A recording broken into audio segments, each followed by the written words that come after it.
We think that there are many compelling opportunities, investment opportunities in Asia. Some statistics are pretty well known, like the fact that Asia is home to 60% of the world's population.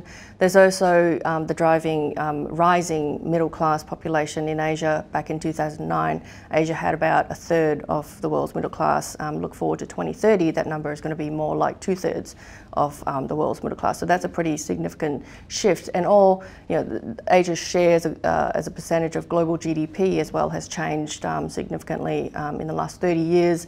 It used to be 25% of global GDP, but their piece of the pie is now more like, is going to be 50% in the years to come. So, we're very excited about the growth opportunities in Asia. And what this means for real estate is that all this growth drives the demand for additional real estate. People need places to work, to live, to shop, etc.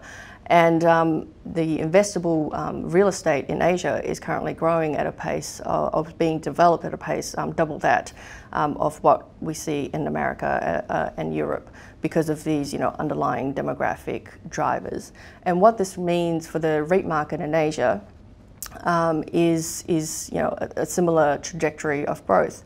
Back in the early 2000s, when the Asian REIT market first sort of started off, they were about 1% of the global REIT market. But in the next 16, 17 years, the Asian REIT market has grown about over 8 times to the size that it is today, and currently represents about 11 to 12% of the global REIT market. And we see many exciting growth opportunities from this point on, because there are a lot of other Asian REIT markets that are getting their legislation ready to launch, and so we think the sector is going to become bigger and more relevant in the coming years.